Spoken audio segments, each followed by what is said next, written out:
అమృత. అనగనగా ఒక ఊరు. ఆ ఊర్లో ప్రజ్ఞ అనే ఒక అమ్మాయి చాలా తెలివైన మంచి అమ్మాయి. తనంటే టీచర్లకి, ఫ్రెండ్స్కి, ఇంట్లో వాళ్ళకి అందరికీ చాలా ఇష్టము. ప్రజ్ఞకి అప్పుడప్పుడు తన తండ్రి రూపాయి ఇస్తూ ఉండేవాడు. కాని ఎప్పుడూ ఖర్చు పెట్టేది కాదు. తనకి ఒక విమానం బొమ్మ కొనుక్కోవాలని చాలా కోరికగా ఉండేది.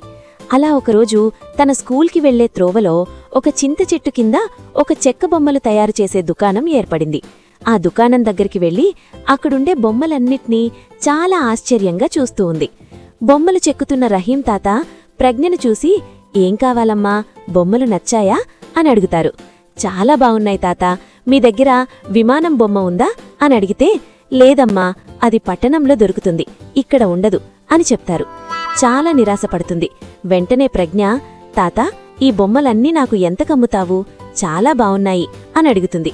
"ఇవన్నీ కలిపి 500 దాటిపోతదమ్మా, నువ్వు కొనలేవు. నువ్వు ఎప్పుడు కావాలంటే అప్పుడు వచ్చి ఆడుకో" అంటే చాలా సంతోషపడుతుంది ప్రజ్ఞ. అలా తను ఎప్పుడు వీలుంటే అప్పుడు ఆదివారం నాడు లేదా సాయంకాలం పూట రహీం తాత దగ్గరికి వెళ్లి ఆ బొమ్మలతో ఆడుకుంటూ ఉండేది. రహీం తాతతో చాలా కబుర్లు చెప్తూ ఉండేది. రహీం తాతకు కూడా ప్రజ్ఞ అంటే చాలా ఇష్టం. అలా ఒకరోజు ప్రజ్ఞ అడుగుతుంది, "రహీం తాత, నేను కూడా నీలాగా బొమ్మలు చేయగలనా?" అని.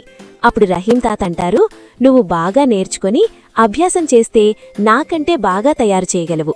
అభ్యాసం కూసి విద్య." అలా మాటలో ప్రజ్ఞ అంటుంది, "తాత, వచ్చే ఆదివారం ఏప్రిల్ 23 నా పుట్టినరోజు. మా నాన్న నాకోసం లంగా జాకెట్ కుట్టిస్తున్నాడు" అని సంబరపడుతూ చెప్తుంది. వెంటనే రహీం తాత, "ఓహో, ఈ బంగారు పాప ఏప్రిల్ 23న పుట్టిందా" అని సంతోషపడతాడు. అలా రహీం తాత కర్రను చెక్కుతూ ఉంటే ఒక చిన్న కర్ర వచ్చి కంట్లో పడిపోతుంది. వెంటనే చాలా రక్తం కారిపోతుంది. ప్రజ్ఞ చాలా కంగారుపడి చుట్టుపక్కల వాళ్లందర్నీ పిలిపించి హాస్పిటల్కి తీసుకువెళ్తుంది. హాస్పిటల్లో డాక్టర్లు మందులిచ్చి, "4 రోజులు పడుతుంది నొప్పి తగ్గటానికి. నువ్వు ఇక మీదట ఎప్పుడు బొమ్మలు చెక్కినా కాని కళ్లజోడు వాడాలి, లేదంటే నీ కళ్లకి చాలా ప్రమాదం" అని చెప్తారు. మరుసటి రోజు దగ్గరికి వెళుతుంది. "మా రహీం తాతకి కళ్లజోడు ఇవ్వండి" అని అడుగుతుంది. డాక్టరు, "నువ్వు తెచ్చిన డబ్బులు సరిపోవమ్మా" అని అంటారు. "అయితే నా దగ్గర ఉండే కొయ్య బొమ్మలు కూడా ఇస్తాను, వాటన్నిటినీ తీసుకొని ఇవ్వండి" అని అంటుంది ప్రజ్ఞ. ఆమె మంచితనము, అమాయకత్వం చూసి కళ్లజోడిస్తారు. ఇంక రహీం తాత కూడా ప్రజ్ఞకి ఎలాగైనా విమానం కొనాలని డబ్బులన్నీ లెక్కపెడుతూ ఉంటాడు. అప్పుడు గుర్తుకొస్తుంది, "అమ్మో, నాకు డాక్టర్ కళ్లజోడు కొనమన్నారు కదా" అని. కాని డబ్బులు సరిపోవు. ఎలా అయినా ప్రజ్ఞకే ముందుగా విమానం కొనాలని అడుకుంటాడు. ఇంక ప్రజ్ఞ తన పుట్టినరోజునాడు రహీం తాత దగ్గరికి వెళ్లంగానే, "రహీం తాత, ఒక్కసారి కళ్ళు మూసుకో" అనంటుంది. వెంటనే కళ్లజోడు పెడుతుంది ప్రజ్ఞ. రహీం తాత చాలా సంతోషపడి, "ఇప్పుడు నువ్వు కళ్ళు మూసుకో" అని ప్రజ్ఞ కళ్ళు మూసుకోంగానే విమానం బొమ్మకి కీ ఇచ్చేసి కింద పెడతాడు.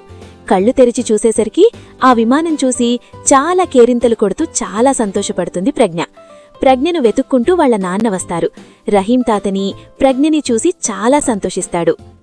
నీతి: మనం ఇతరులకు పంచే నిస్వార్థమైన ప్రేమ ఏదో ఒక రూపంలో మనకు ఖచ్చితంగా తిరిగి వస్తుంది.